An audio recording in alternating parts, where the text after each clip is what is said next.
నమస్తే. ప్రెజెంట్ సినారియోలో చాలా మంది మోకాల నొప్పులతో కీళ్ళ నొప్పులతో బాధపడుతున్నారు. అసలు ఈ మోకాల నొప్పులు కీళ్ళ నొప్పులు ఎందుకు వస్తున్నాయి, కారణాలు ఏంటి, వచ్చిన తర్వాత ఎటువంటి ట్రీట్మెంట్స్ అవైలబుల్గా ఉన్నాయి, అలాగే కొన్ని అడ్వాన్స్డ్ టెక్నాలజీస్తో సంబంధించిన సర్జరీస్ కూడా జరుగుతున్నాయని వింటున్నాము. సో వాటికి సంబంధించి పూర్తి డీటెయిల్స్ తెలుసుకున్నాము. మనతో పాటు స్టార్ హాస్పిటల్స్ డాక్టర్ నీలం వెంకట రమణ రెడ్డి సార్ ఉన్నారు. So consultant joint replacement surgeon, ఆయనతో మాట్లాడి పూర్తి వివరాలు తెలుసుకుందాం. Hello doctor. అసలు ప్రెజెంట్ సినారియోలో వింటున్నాం సార్, చాలా మంది కూడా ఇలా కొంత ఏజ్ అంటూ వచ్చిన తర్వాత మోకాల నొప్పులతో కీళ్ళ నొప్పులతో బాధపడుతున్నారని చెప్పి, అసలు ఈ మోకాల నొప్పులు కీళ్ళ నొప్పులు రావడానికి కారణాలు ఏంటి సార్? మనకు జనరల్ పాపులేషన్లో కానీ చిన్న వయసు వాళ్ళకి కానీ నీ పెయిన్స్ రావచ్చు, ఒక వయసు అయిన తర్వాత కానీ నీ పెయిన్స్ వస్తాయి. సో అన్నిటికీ వేరే వేరే కారణాలు ఉంటాయి. From the age of teenage, కొంతమంది టీనేజర్స్ మెట్లు ఎగదిగితే నొప్పి అంటారు, అది వేరే కారణము. 30-40 ఇయర్స్లో నీ పెయిన్స్ వచ్చేది వేరే కారణము. ఎవరైనా స్పోర్ట్స్ ఇంజరీస్ ఆడి నీ పెయిన్స్ వచ్చే వేరే కారణం. బట్ 90% మనం చూసేది ఆఫ్టర్ ద ఏజ్ ఆఫ్ 40-45 తర్వాత up to the age of 70-80 వరకు మోకాలలో అరుగుదల వచ్చేది ఆస్టియో ఆర్థరైటిస్ అంటే 90% కాజ్ ఆఫ్ నీ పెయిన్స్. అదేమవుతుందంటే వయసు అయ్యే కొద్దీ మనకు జుట్టు ఎంత తెల్లబడుతున్నది, పలసబడుతున్నదో మోకాలలో కానీ ఉండే జిగురు ఆల్సో సాఫ్ట్ అవుతుంటుంది. ఈ సాఫ్ట్ అయినప్పుడు ఏ పార్ట్ ఆఫ్ ద జాయింట్లో ఎక్కడ సాఫ్ట్ అవుతున్నది బట్టి మనకు సిమ్టమ్స్ ఉంటాయి. కొంతమందికి నడకలో నొప్పి ఉంటుంది, కొంతమందికి కూర్చొని లేసినప్పుడు నొప్పి ఉంటుంది, కొంతమందికి ఒక 1 కిలోమీటర్ నడిచిన తర్వాత నొప్పి ఉంటుంది. So depending on what type of knee pain మనకి ఎప్పుడు వస్తున్నది దాన్ని బట్టి మనకు ట్రీట్మెంట్ ఆప్షన్స్గానే ఉంటాయి. బట్ మోస్ట్ ఆఫ్ ఇట్ మనకు వచ్చేది వేర్ అండ్ టేర్ ఆర్థరైటిస్ అంటే అరుగుదలతోనే వస్తున్నది. కొంతమందికి 5% పాపులేషన్కి కీళ్ళవాతంతో రావచ్చు. కీళ్ళవాతం అంటే రుమటాయిడ్ ఆర్థరైటిస్, ఇన్ఫ్లమేటరీ ఆర్థరైటిస్ అంటే బాడీలో అన్ని జాయింట్స్ ఎఫెక్ట్ అవుతాయి. మనకు వచ్చే జాయింట్ పెయిన్స్ నార్మల్లీ మోకాలలో రావచ్చు, కొంతమందికి రేర్గా హిప్స్లో రావచ్చు. అది ఆస్టియో ఆర్థరైటిస్తో వచ్చేది. ఓకే సార్, అంటే ఇప్పుడు మీరు పేషెంట్ కండిషన్ బట్టి based on patient condition treatment చెప్తారు, ఎటువంటి స్టేజ్లో ఉంది, నీకు సంబంధించిన పెయిన్స్, జాయింట్కి సంబంధించిన పెయిన్స్ అని చెప్పి.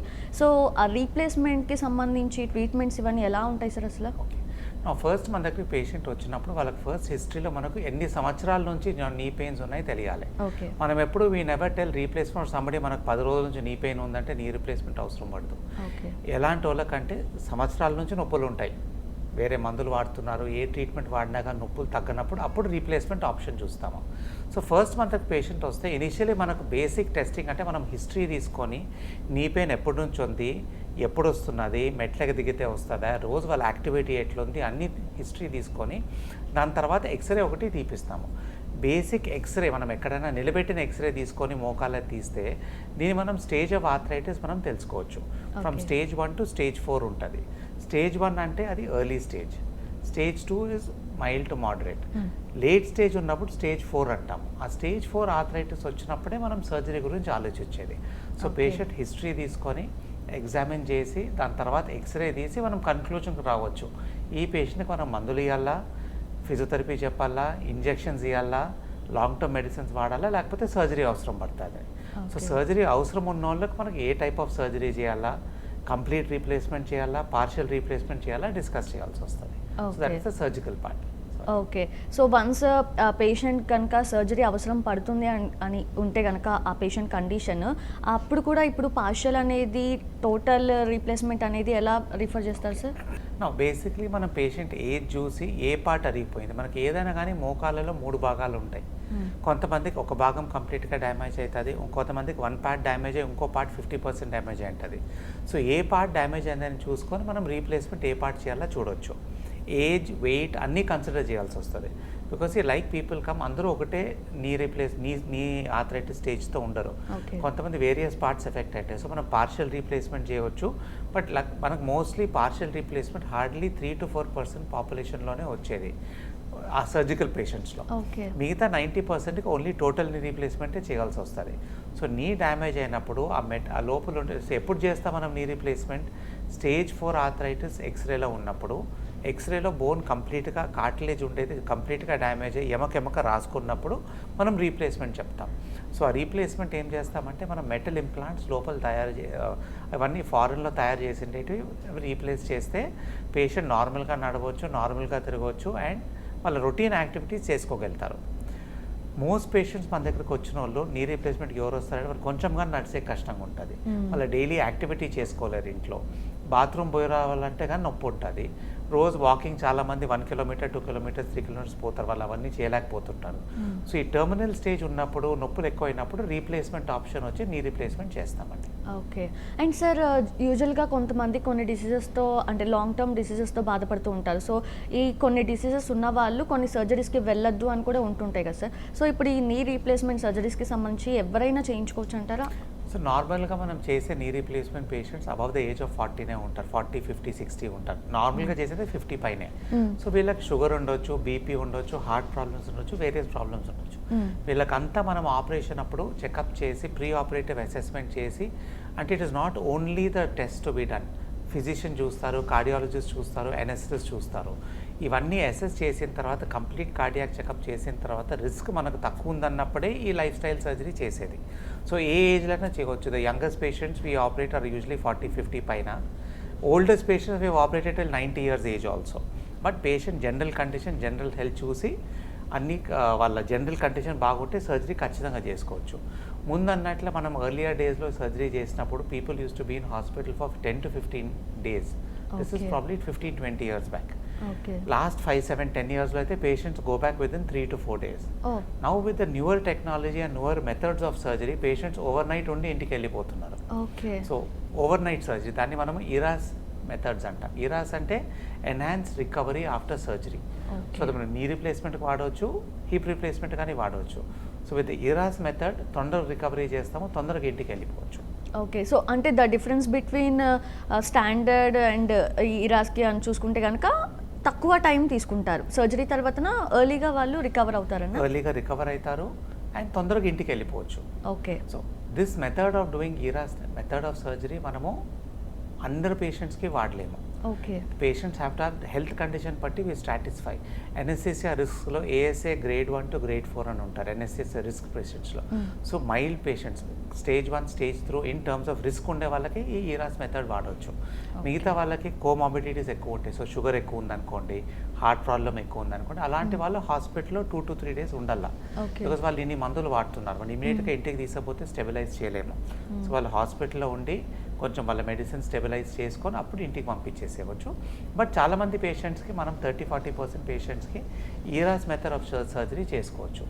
So what is the advantage of ERAS అంటే పేషెంట్స్కి ఇమీడియట్గా 1 day తర్వాత ఇంటికి వెళ్ళిపోతారు. వాళ్ళు సర్జరీ మనం ఈరోజు మార్నింగ్ చేస్తాం అనుకోండి, ఈరోజు మార్నింగ్ వచ్చి అడ్మిట్ అవుతారు. మార్నింగ్ వచ్చి అడ్మిట్ అయిపోయేసి ఇమీడియట్గా సర్జరీ మార్నింగే 8 o'clock చేస్తాము. సర్జరీ చేసిన తర్వాత ఇమీడియట్గా వాళ్ళు రూమ్కి వెళ్ళిపోతారు. None of these patients are put in ICU or ICU care. రూమ్కి వెళ్ళిపోతారు and they can have their normal lunch also. So మనం అనుకున్నట్లే పేషెంట్స్ చాలామంది భయపడతారు. పేషెంట్స్ సర్జరీ చేయించుకుంటే 2 months బెడ్ మీద ఉండాల, అది లేనే లేదు. సర్జరీ చేసిన తర్వాత ఇమీడియట్గా రూమ్కి వెళ్ళిపోవచ్చు. You can go back to your room. ICU care ఉండనే ఉండదు. And all these patients have their normal lunch also after surgery. Suppose morning 8 o'clock surgery చేస్తే 12-1 అంతా లంచ్ తీసుకోవచ్చు. అండ్ ఆఫ్టర్నూన్ 3 o'clock ఫిజియోథెరపిస్ట్ వచ్చి వాళ్ళు నిలబెడతారు, కొంచెం నడిపిస్తారు. And from the next day or the same day they can go back to the bathroom and they can go back to the house also from the next day. So 30% patients ఇట్లా చేసినప్పుడు advantage ఏమంటే hospital stay ఉండదు. ఈ Covid టైంలో ఎట్లయినా కానీ మనకి infection risk, Covid లేకపోయినా కానీ మనకు క్రాస్ ఇన్ఫెక్షన్ హాస్పిటల్లో ఉండదు. And they can go back to their own house also, be in their own surroundings without any risk of any extra problems. Okay.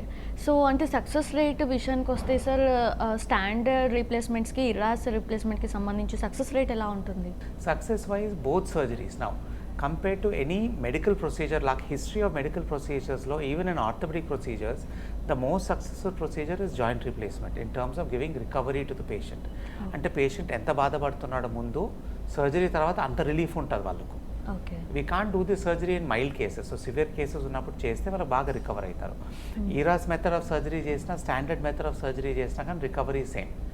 Only advantage with ERAS is less pain, faster recovery and going back to activity much faster because of మా methodology. So ERAS అంటే అది only surgical పద్ధతే కాదు. Patient మనం operation ముందే counselling చేస్తాము. ఎట్లా నొప్పులు మేనేజ్ చేసుకోవాలా, ఎట్లా వాక్ చేయాలా సర్జరీ తర్వాత, సర్జికల్ ప్రోటోకాల్ ఎట్లుంటుంది, వాళ్ళు ఇంటికి పోయిన తర్వాత కానీ వాళ్ళకు ఎట్లా మేనేజ్ చేసుకోవాలో ముందే ఎక్స్ప్లెయిన్ చేస్తాం. సర్జరీ అప్పుడు మనం వాడే ఎనస్థీసియా ప్రోటోకాల్స్ ఒక 20 to 30% డిఫరెంట్ ఉంటాయి in terms of ఇరాస్ patient. So వాళ్ళకు తొందరగా వెళ్ళిపోవాలి కాబట్టి తొందరగా పెయిన్ రాకోకుండా చేయాలని కొన్ని స్టెప్స్ ఎక్స్ట్రా చేస్తాము. సర్జరీలో కానీ మెథడ్ ఆఫ్ సర్జరీ ఆల్సో కొంచెం డిఫరెంట్గా ఉంటుంది. So all these methods put together and operation తర్వాత కానీ వాళ్ళకి పెయిన్ మేనేజ్మెంట్ ప్రోటోకాల్స్ కొంచెం వేరేగా ఉంటాయి. సో ఇవన్నీ చేసే కొద్దీ వాళ్ళకి రికవరీ ఫాస్టర్గా ఉంటుంది. అండ్ నెక్స్ట్ డే ఈవినింగ్ లోపల they ready to go back home. అంటే మనం వీల్ చైర్లో తీసుకుపోయేదని అట్లా కాదు, ఇంట్లో వీల్ చైర్ ఏమీ పంపిము, వాళ్ళకి ఒక వాకింగ్ సపోర్ట్ ఉంటుంది, వాళ్ళు ఇంట్లోనే నడవచ్చు, బాత్రూమ్ పోవచ్చు. విదిన్ 10-15 days ఫిజియోథెరపీ చేసిన తర్వాత they can walk normally without any extra help. But going back to activity, car driving, office పోయేది, బయట నడిచేది ఒక 3-4 weeksలో చేసుకోగలుగుతారు. ఓకే. సో రికవరీ అయితే యూజువల్గా 2 మెథడ్స్కి ఒకలానే ఉంటుంది, ఒకలాగా ఉండదు. రికవరీ ఫాస్టర్ ఉంటుంది ఈరాస్తో. బట్ చాలా మందికి మనం ఈరాస్ రీప్లేస్మెంట్ చేయలేం, బికాజ్ వాళ్ళకు షుగర్ హై ఉంటుంది, హార్ట్ ప్రాబ్లమ్స్ ఉంటాయి, లంగ్ ప్రాబ్లమ్స్ ఉంటాయి. అలాంటి వాళ్ళు హాస్పిటల్లో ఐసీయూలో ఉండరు వాళ్ళు. కానీ all replacement patients don't go stay in ICU, they are back to the room. What I'm saying with this is, అంటే ఏ పేషెంట్ రీప్లేస్మెంట్ చేసుకునే మనం ఆప్టిమైజ్ చేస్తాం, వాళ్ళని వర్కప్ చేసేసి హెల్త్ కండిషన్ బాగున్నప్పుడు వాళ్ళని రీప్లేస్మెంట్ చేసేసి ఐసీయూలో పెట్టుకొని రూమ్కి వచ్చేస్తారు ఏ పేషెంట్ అయినా. బట్ ఈ సివియర్ కండిషన్స్ ఉన్న వాళ్ళకి ఒక 2-3 days హాస్పిటల్లో ఉండాల్సి వస్తుంది. ఓకే. అండ్ సార్ ఈ టైం టేకింగ్ ప్రాసెస్ ఎలా ఉంటుంది sir, surgery time taking process? So నార్మల్గా any patient who's ready for surgery మనం ఆపరేషన్ ముందే వాళ్ళకి టెస్ట్లు చేస్తాము. So pre operative assessment from heart, lung, liver, kidney అన్ని చెకప్లు చేసేసి వాళ్ళు ఫిట్ ఉన్నప్పుడే మనం సర్జరీ గురించి చేసేది. ఆ టెస్ట్లు నార్మల్గా take around 1 day, 6 to 8 hours పడతాయి ఆ టెస్ట్లు చేస్తే. రిపోర్ట్స్ వచ్చిన తర్వాత మొత్తమంది డాక్టర్ చూసేసినాక then we fix for the date of surgery. We do surgery చేసే వాళ్ళకు ప్రీవియస్ డే మార్నింగ్ వచ్చి అడ్మిట్, సేమ్ డే మార్నింగ్ వచ్చి అడ్మిట్ కావచ్చు, లేదంటే ప్రీవియస్ డే ఈవినింగ్ వచ్చి అడ్మిట్ కావచ్చు, depending on the patient's conditions. కొంతమంది డయాబెటిక్ ఉండి షుగర్ ఎక్కువ ఉంటే ప్రీవియస్ డేనే అడ్మిట్ చేస్తాము. డయాబెటిక్ అంత కంట్రోల్ ఎక్కువ లేనప్పుడు మార్నింగ్ వచ్చి అడ్మిట్ కావచ్చు. Surgery is typically around 1 hour. Anaesthesia 1/2 hour ఉంటుంది, సర్జరీ ఒక 1 hour ఉంటుంది. And immediately after surgery 2 hours తర్వాత పేషెంట్స్ రూమ్కి వెళ్ళిపోతారు, their own room, and they can be with the patient attendants. Overnight ICU stay అంతా ఉండదు. 15 years back, 10 years back patients అందరూ ఐసీయూలో ఓవర్నైట్ ఉండేది. బట్ విత్ మోడర్న్ ప్రోటోకాల్స్, అంటే pain management protocols, surgical techniques, surgical implants methods వాడే కొద్దీ patients ఐసీయూలో ఉండే పని లేదు, అండ్ రికవర్ ఆల్సో ఫాస్టర్ అవుతారు. ఓకే. ఇంకా కాంప్లికేషన్స్ విషయానికి వస్తే సార్ ఏమైనా కాంప్లికేషన్స్ ఉంటాయా? అండ్ కంపారిటివ్లీ స్టాండర్డ్ మెథడ్తో పోల్చుకుంటే ఈరాస్కి తక్కువ కాంప్లికేషన్స్ ఉంటాయి అనుకోవచ్చు అంటారా? సర్టన్లీ. అంటే ఇప్పుడు the basic aim of surgery, ఇప్పుడు పాతకాలంలో పేషెంట్స్ హాస్పిటల్లో 1 week 10 days ఉండేది, ఉండి వాళ్ళ కాంప్లికేషన్స్ ఈ ప్రొసీజర్ కన్నా తక్కువ ఉండేదని ఏం గ్యారంటీ లేదు. The more you are immobile, the more you stay on the bed, the complications ఎక్కువ ఉంటాయి. సో ఈ ERAS టెక్నాలజీతో వీ ఎయిమ్ దట్ కాంప్లికేషన్స్ తక్కువ ఉండాలి, because patients are getting back to the normal activity, they can go to the bathroom the same day. So infections అన్నీ తక్కువ ఉంటాయి. మామూలుగా నువ్వు పేషెంట్ ఎక్కువ రోజులు బెడ్లో పెట్టుకుంటే వాళ్ళకి urine tubes, catheters, IV fluids ఎక్కువ పెట్టాలా. దీంతో ఎక్కువ పెట్టే కొద్దీ క్రాస్ ఇన్ఫెక్షన్ రిస్క్, వేరే ప్రాబ్లమ్స్ ఉంటాయి. సో ఈ కొత్త మెథడ్తో ఇన్ఫెక్షన్ రిస్క్ తక్కువ ఉంటుంది, అండ్ రికవరీ ప్రాక్టికల్ ఫాస్టర్ ఉంటుంది, అండ్ ఆల్సో పెయిన్ తక్కువ ఉంటుంది, అండ్ ఆల్సో కాంప్లికేషన్స్ ఆల్సో ఏం will be less. But compare to knee replacement 10 years back, ఈ regular surgery or with ERAS protocols complications చాలా తక్కువ ఉంటాయి. We have hardly had any patients over a year who go back to ICU or have a problem. అందరూ నార్మల్గా recover అయిపోయి ఇంటికి వెళ్ళిపోతారు. Okay. And surgery అయిన తర్వాత కూడా పేషెంట్ సైడ్ కాంట్రిబ్యూషన్ అనేది ఎంతో కొంత ఉండాలి కదా సార్? లైక్ మీరు చెప్తారు ముందే ఇలా ఉండాలి, ఇలాంటి పనులు చేయాలి, రిలాక్స్డ్గా ఉండాలి లైక్ వైజ్. సో అవి చెప్పిన తర్వాత కూడా పేషెంట్ అలా ఆ కాంట్రిబ్యూట్ చేస్తున్న తర్వాత ఎంత టైం రికవరీ ఉంటుంది సార్? ఎంత త్వరగా రికవర్ అవుతుంది? నార్మల్గా మనం సర్జరీ చేసిన తర్వాత మేము ఇంటికి ఫిజియోథెరపిస్ట్ని పంపిస్తాం. What is the physiotherapist going to do? He will teach you exercises for the knee, how to walk, how to mobilise, how to get out of bed, అవన్నీ నేర్పిస్తారు. ఒక 15 days 20 days ట్రైనింగ్ చేసిన తర్వాత మనకే అలవాటు అయిపోతుంది. స్టాండర్డ్గా సర్జరీ చేసిన కుట్లు ఉంటాయి, ఆ కుట్లు మనం 12th day అట్లా తీసేస్తాము. సో కుట్లు తీసిన తర్వాత then they're able to get back to their activities, walk without support. Initial 10 days అయితే వాకింగ్ సపోర్ట్తో నడుస్తారు, ఆ సపోర్ట్ తీసేస్తాం, మామూలుగా నడుస్తారు. బట్ కొంచెం స్టిఫ్నెస్, జాయింట్ పెయిన్స్, టైట్నెస్ ఉంటుంది. అది పేషెంట్ బట్టి recovery will take anywhere between 4 weeks to 6 weeks. Okay. దాని తర్వాత బయట నార్మల్లీ పేషెంట్స్, ఇప్పుడు people are driving the car and all that, 6 weeks తర్వాత కార్ డ్రైవ్ చేయవచ్చు, కార్లో వాళ్ళ యాక్టివిటీస్ కొంచెం చేసుకోగలుగుతారు. Okay.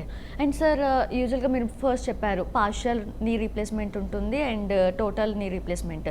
So partial knee replacement చేసిన తర్వాత ఒక మళ్ళీ నీ రీప్లేస్మెంట్ జరిగే ఛాన్సెస్ కూడా ఉంటాయి అని వీ హర్డ్. లైక్ అలా చూసుకుంటే ERAS పద్ధతిలో జరిగిన తర్వాత మళ్ళీ ఏమైనా అవసరం పడుతుందంటారా సర్జరీకి? మనం ఏ పద్ధతి వాడినా కానీ, మనం ఇంప్లాంట్స్ గురించి డిస్కస్ చేస్తాం కానీ ఇప్పుడు ఏ పద్ధతి వాడినా, పార్షియల్ రీప్లేస్మెంట్ వాడినా, టోటల్ రీప్లేస్మెంట్ వాడినా, మనం చేసే పద్ధతి చాలా ఇంపార్టెంట్. చేసే facilities in terms of surgical success, hospital facilities, surgeon అన్నీ ఇంపార్టెంట్. దాంతోపాటు మనం వేసే ఇంప్లాంట్ ఆల్సో ఇంపార్టెంట్. మనం ఇంప్లాంట్ చేసే చాలా కంపెనీస్ ఉంటాయి, but what companies we use at star are people who have got results for the last 10-15 years. ఈ companies మనం అబ్రాడ్లో చూసినా కానీ వీ హ్యావ్ స్టడీస్, ఈ ఇంప్లాంట్ ఎన్ని సంవత్సరాలు వస్తుంది అని స్టడీస్ చేసింటారు. By and large any surgery చేసినప్పుడు with the modern technology implants 100 మందికి ఆపరేషన్ చేస్తే 95% patients will be happy at 15 to 20 years. So దాని తర్వాత అది ఫెయిల్ కావచ్చు. మనం ERAS మెథడ్ చేయని, స్టాండర్డ్ మెథడ్ చేయని, పార్షియల్ చేయని, టోటల్ చేయని, these protocols are after failure after 15-20 years. మనం చేసేది ఓన్లీ హార్డ్లీ 5% పార్షియల్స్ చేస్తాం. బికాస్ పార్షియల్ అందరు పేషెంట్స్ మనకు నీ రీప్లేస్మెంట్ వచ్చేవాళ్ళు కొంచెం లేట్ స్టేజ్లో వస్తారు. ఆ లేట్ స్టేజ్లో వచ్చినప్పుడు పార్షియల్ రీప్లేస్మెంట్ చేసేది కష్టం, వాళ్ళకి టోటలే చేయాలి. కొంతమందికి పార్షియల్ చేసిన తర్వాత తొందరగా ఫెయిలియర్ అయ్యి మళ్ళీ టోటల్కి పోవచ్చు. సో మనం పేషెంట్ ఎగ్జామిన్ చేసి వాళ్ళకి ఏది అవసరం ఉందో చేస్తే మోస్ట్ పేషెంట్స్కి టోటల్ రీప్లేస్మెంట్తో సక్సెస్ బాగుంటుంది. They can easily do all their activities. కొంతమంది చాలామంది టెన్నిస్ ఆడతారు, కొంతమంది డాన్స్ చేస్తారు. All routine activities, playing with children, రోజు ఒక 2-3 kilometers 5 kilometers వాక్ చేసేది అన్నీ చేయవచ్చు after total replacement. The success of the surgery depends on how it is done, ఎట్లా చేస్తున్నాం సర్జరీ అండ్ ద ఇంప్లాంట్ బట్టి. సో ఇంప్లాంట్ మనం చాలా ఇంపార్టెంట్ ఈ హోల్ సర్జికల్ ప్రాసెస్లో. Implant we use standard companies that have long term history. So మీరు ఏ product అన్న చూడండి, మనకు ప్రోడక్ట్ రిలయబుల్గా రావాలంటే the product has to be manufactured well. దాని పద్ధతి మనం వాడేది కానీ ఇంపార్టెంటే. సో సర్జరీ చేసిన తర్వాత మనం స్టాండర్డ్ ఇంప్లాంట్స్ వాడినప్పుడు మనం లైట్ స్పోర్ట్స్ ఆడొచ్చు.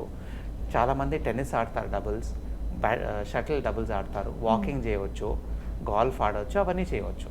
సో ఏది చేసినా సపోజింగ్ ఇవన్నీ ఎంత చేసినా కానీ మనకు ఒక 15-20 years తర్వాత ఫెయిలియర్ ఉంటుంది, which is around 5% in the 100 patients we have done. ఆ ఫెయిలియర్లోకి 15-20 years తర్వాత మళ్ళీ రీప్లేస్మెంట్ చేయవచ్చు. దాన్ని మనం రివిజన్ నీ రీప్లేస్మెంట్ అంటాం. అంటే స్టాండర్డ్ ఇంప్లాంట్స్ వాడడం కానీ వేరేటి వాడి దాన్ని మనం మళ్ళీ రిపేర్ చేసుకోవచ్చు. ఓకే. అండ్ ఫ్రీక్వెంట్గా చెకప్స్కి అలా ఏమైనా రావాల్సి ఉంటుందా సార్ ఆఫ్టర్ సర్జరీ? సర్జరీ లేదు. నార్మల్లీ సర్జరీ చేసిన తర్వాత కుట్లు మనం 2 weeksలో తీస్తాము. దాని తర్వాత they come once a month for 2-3 months. Okay. దాని తర్వాత followups are only once in 4-5 years. 3 yearsకి 5 yearsకి ప్రాబ్లమ్ ఉండేపట్టి they come, we get X-ray done. Implants అన్ని బాగున్నాయంటే they come once in 3-4 years for followup. రొటీన్గా ఫిజియోథెరపీ, ఎక్సర్సైజ్ ఏం చేయాలా, వాళ్ళు ఏం యాక్టివిటీస్ చేయాలా అన్నీ మనం నేర్పిస్తాం, చెప్తాం, వాళ్ళు సొంతంగా చేసుకోవచ్చు. మెడిసిన్స్ ఆల్సో సెపరేట్గా ఏమి ఉండవు. General calcium tablets, general BP tablets ఏం వాడతారో అవి తీసుకోవాలా. నీ స్పెసిఫిక్గా జాగ్రత్తలు ఏమీ లేదు. ఓన్లీ కింద కూర్చుండేది, పద్మాసనం వేసుకుండేది అవాయిడ్ చేయమంటాము రొటీన్గా. ఎప్పుడోసారి అవసరం పడితే కూర్చోవచ్చు, కానీ రొటీన్ బేసిస్ బీట కింద కూర్చుండేది, పద్మాసనం వేసుకుంటే చేయకూడదు. వెయిట్ కంట్రోల్ చాలా ఇంపార్టెంట్ వాళ్ళ జనరల్ హెల్త్ కోసం. సో నీ పేషెంట్స్కి we explain, ఈవెన్ సర్జరీ తర్వాత we tell them diet importance and to maintain weight and to walk, అన్ని యాక్టివిటీస్ చేసుకోగలుగుతారు. ఓకే. అంటే ఈ డైట్కి సంబంధించినంత వరకు ఏమన్నా ఎస్పెషల్గా తీసుకోవాల్సినవి అట్లా ఏమైనా ఉంటాయా సార్? నీ రీప్లేస్మెంట్ పరంగా అయితే లేదు, బట్ జనరల్ హెల్త్ మన హార్ట్ కోసము, షుగర్ కోసం ఏ డైట్ అడ్వైస్ చేసుకుంటారో అవి అడ్వైస్ ఫాలో కావాలి. ఓకే. అండ్ సార్ కౌన్సిలింగ్ విషయానికి వస్తే ఎలాంటి కౌన్సిలింగ్ మీరు ప్రొవైడ్ చేస్తారు సార్ పేషెంట్కి? సర్జరీ అంటే యూజువల్గా చాలా వాళ్ళకి డౌట్స్ ఉంటాయి, భయాలు ఉంటాయి. సో స్టార్ హాస్పిటల్ తరఫున ఎలాంటి? సో ఇప్పుడు first whatever it is, maximum time I will try to counsel the patients. After that మాకు కౌన్సిలింగ్ టీమ్, ఫిజియోథెరపీ టీమ్ ఉన్నారు. వాళ్ళు పేషెంట్తో they spend 1/2 hour 45 minutes time and explain surgery అంటే ఏం చేస్తాము. వాళ్ళకి ఫస్ట్ ఇప్పుడు ఏమైందంటే నా అవేర్నెస్ ఇంత పెరిగింది సర్జరీ కంటే, పేషెంట్స్ అంటే they already know what's happening. వాళ్ళ బంధువుల దగ్గర ఎక్కడో కనుక్కొని అన్నీ తెలుసుకుంటారు. But what ever doubts they have we clear them in terms of the cost, in terms of the protocol, ఎప్పుడు ఎట్లా ఏ స్టేజెస్ ఉంటుంది, ఇంప్లాంట్స్ ఏం వాడతాము, రికవరీ ఎట్లుంటుంది. Lot of patients are scared about the recovery, but we are lucky to say that here we are with the newer protocols, 99% patients recover well within 4 to 6 weeks. Okay. కొంతమందికి delay recovery ఉంటుంది because of the multiple severity, late స్టేజ్లో వస్తారు, wait ఎక్కువ ఉంటుంది. So దాంతో కొంతమందికి recovery కొంచెం delay ఉంటుంది, but most all of the patients do fairly well. Improvement is very good after surgery. Okay. And doctor, I have a small doubt. మీరు ఎన్నో కేసెస్ని డీల్ చేసి ఉంటారు కాబట్టి, సో చాలా వరకు సర్జరీ అవసరం పడే స్టేజ్లోనే ఎందుకు వస్తున్నారంటారు సార్ డాక్టర్? అట్లేం లేదంటే మనం ఒక చాలా మందిని అవుట్ పేషెంట్లో చూస్తాం. ఒక 100 మంది పేషెంట్స్ చూస్తే ఓన్లీ 5 to 10% సర్జరీకి వస్తారు. మిగతా వాళ్ళు 90% we give medicines, we give other therapies, give physiotherapy exercises, give injections to the knee and medicines ఇస్తాం. చాలా మందికి అదే అవసరము. Okay. But being centre where we are doing so many joint replacements, numbers of surgeries are higher because patients also come in the late stage here. వాళ్ళు బయట చూపించుకుంటారు, తగ్గనప్పుడు మళ్ళీ 2-3 years తర్వాత వస్తారు, పేరు విని ఇట్లా చేస్తున్నామని చెప్పేసి వస్తారు. ఓకే. సో ఇరాస్ పద్ధతిలో కనుక నీ రీప్లేస్మెంట్ ఈ సర్జరీ కనుక అయిపోయిన తర్వాత యూజువల్గా నార్మల్ పర్సన్ ఎట్లయితే ఉంటారో వితౌట్ సర్జరీ వీళ్ళు కూడా మాక్సిమం కేసెస్లో అట్లానే ఉండొచ్చు అంటారు. అందరూ ఉంటారు. They can do all normal activities and the quality of life చాలా ఇంప్రూవ్ అవుతుంది. ఓకే. సో చాలామంది పేషెంట్స్ అడుగుతారు మాకు, సార్ సర్జరీ తర్వాత షుడ్ ఎమర్జెన్సీ చేయాలని. ఏ నీ రీప్లేస్మెంట్ ఏది చేసినా ఎమర్జెన్సీ ఉండదు. So these patients have been walking around little with help supports ఏదో నడుస్తున్నారు. This is a life style surgery. Obviously మన లైఫ్ ఇంప్రూవ్ అవుతుంది, మన రొటీన్ యాక్టివిటీస్ చేసుకోగలుగుతారు. ఆబ్వియస్లీ సర్జరీ వద్దనుకున్న వాళ్ళకి డిసడ్వాంటేజ్ ఏమవుతుంది, నీ పెయిన్తో ఇంకా బాధపడుతూ వాళ్ళు వెయిట్ పెరుగుతారు, రొటీన్ యాక్టివిటీ ఉండదు, ఉండే లైఫ్ స్టైల్ ఆల్సో డ్రమాటిక్గా చేంజ్ అవుతుంది. So you can imagine some people have difficulty going to the bathroom also. So late స్టేజ్లో చాలామంది పోస్ట్పోన్ చేసే కొద్దీ ఈ bad activity become very difficult. So చేసుకునేది బెటర్. ఈ టైం రైట్ ఎప్పుడు అంటే పెద్ద pain is severe, we not able to do routine activities అన్నప్పుడు సర్జరీ చేసుకోవాలా. ఊరికి పోస్ట్పోన్ చేసే కొద్దీ కానీ చాలా నష్టాలు ఉంటాయి. ఇమీడియట్గా డాక్టర్ని కన్సల్ట్ చేయడం బెటర్ అంటారు. You can take 6 months time, 2 months time, 3 months time, doctor opinion తీసుకొని if you want you take 2-3 opinions also. But opinions coordinate అయినప్పుడు సర్జరీ చేసుకుంటే రిజల్ట్స్ చాలా బాగుంటాయి. ఓకే. అండ్ మీరు ఇప్పటి వరకు చేసిన ఎన్ని సర్జరీస్లో సక్సెస్ రేట్ ఎలా ఉంది సార్? బై అండ్ లార్జ్ మనకు వచ్చే complications of surgery are very few అండి. Infection is the most complication, అది చాలా rare luckily, because at this hospital we take all precautions to prevent that infection రాకోకుండా. So infection risk is hardly 0.2%. Okay. So probably ఒక 200, 400, 500 పేషెంట్స్లో ఒకరికి రావచ్చు. వాళ్ళకి మనం మందులన్నీ ఇవ్వాలా, లేకపోతే మళ్ళీ సర్జరీ అవసరం పడవచ్చు. That is the only major complication. Abroad we see lot of patients are having deep pain trauma, అంటే బ్లడ్ క్లాట్స్ అన్నీ ఫామ్ అయ్యేది. లక్కీలీ మన ఇండియన్ పాపులేషన్లో ఆ కాంప్లికేషన్ చాలా తక్కువ. And we hardly see any patient. By 15-20 years of practice, probably I've seen one patient with deep vein thrombosis who has come after surgery. So దానికని మందులు ఉంటాయి. సో రిస్క్ తక్కువ, కాంప్లికేషన్స్ తక్కువ ఉంటాయి, and they can get back to normal activity. And even infection ఒకటే మనకు mild risk factor, అదేమన్నా ఉంటే అది మనం ఎట్లయినా కరెక్ట్ చేసుకోవచ్చు. Okay. So 15 to 20 years and quality of life ఇస్తున్నారు కాబట్టి ఈ సర్జరీతో సో పేషెంట్స్ కూడా బేర్ చేయగలుగుతారు, ఎఫర్ట్ చేయగలుగుతారు. సో ఇన్ జనరల్గా మాట్లాడుకుంటే కాస్ట్ ఫ్యాక్టర్ అనేది అదే బాగాలేదు. ఇప్పుడు మనకు మీరు చూసే మెథడ్స్లో మనకు పెట్రోల్ కాస్ట్ ఎట్లా పెరిగింది, అన్ని కాస్ట్ ఎట్లా పెరిగినాయి, బట్ జాయింట్ రీప్లేస్మెంట్ కాస్ట్ పెరగలేదు. లాస్ట్ 15 yearsలో cost has been more or less the same. It has been around that, anywhere around that 1,70,000, 2 lakhs to 2,20,000. ఆ రేంజ్లో ఉంది, depending on the room and the implant used. But these are surgeries that we do. ఇప్పుడు అమెరికాలో చేయించుకున్నా, యూరోప్లో చేయించుకున్నా, it is the same surgery, the same implant, same protocols. Results also బాగుంటాయి. So cost wise చూసుకుంటే చాలా మందికి ఇప్పుడు ఇన్సూరెన్స్ ఉంది. Either they take their insurance or through children who are working in companies reimbursement schemes ఉంటాయి. And insurance young ఏజ్లో insurance లేకపోయినా కానీ we encourage people to take insurance. కొంతమంది మాకు ఎర్లీ స్టేజ్ ఆఫ్ ఆర్థరైటిస్లో వస్తారు, వాళ్ళకి మాకు తెలుసు సర్జరీ ఒక 5-7 yearsలో అవసరం పడుతుంది. We advise them to take insurance ఇప్పుడే.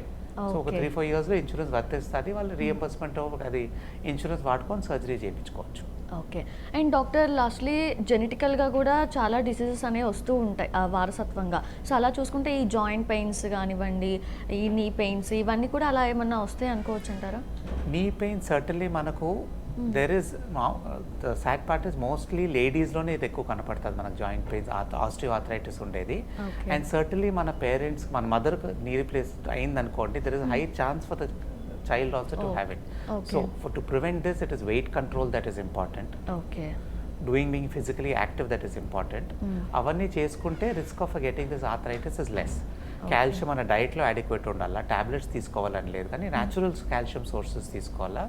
Being active, exercising is important, weight control చేసుకోవాలి. ఇవన్నీ చేసుకుంటే చాలా మటుకు మనం దీన్ని పోస్ట్పోన్ చేసుకోవాలి. ఓకే, రాకుండా ముందే క్యూర్ చేసుకోవాలి. జెనెటికలీ ఆల్సో మన పేరెంట్స్కి వచ్చింది అనుకుంటే, మన మదర్కి వచ్చింది అనుకుంటే, there is a higher chance of children having it then compare to other population. Okay, so ఇరాస్ పద్ధతిలో ఈ సర్జరీకి సంబంధించి కరెక్ట్ ఏజ్ అంటే ఏం చెప్తారు సార్? కరెక్ట్ ఏజ్ అని ఒకటి ఉండదు. It is correct, this is disability how much years. Supposing నాతో ఒకటి పేషెంట్ 55 yearsకి వచ్చి నాకు నీ పెయిన్ ఉంది, రోజు ఒక 4-5 kilometers నడుస్తున్నానంటే వాళ్ళకి ఖచ్చితంగా సర్జరీ ఆఫర్ చేయను. Okay. It is how much of disability you have. So pain ఉండాలా, కొంతమందికి డిసబిలిటీ ఉండి ఎక్స్రేలో చేంజెస్ ఉండాలి, correlate, everything has to correlate.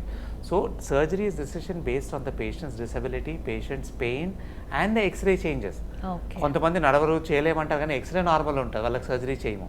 Okay. So everything has to fall into place, and once we examine the patient and see it, then we tell them. So first time వస్తేనే surgery అని చెప్పాం అందరికి.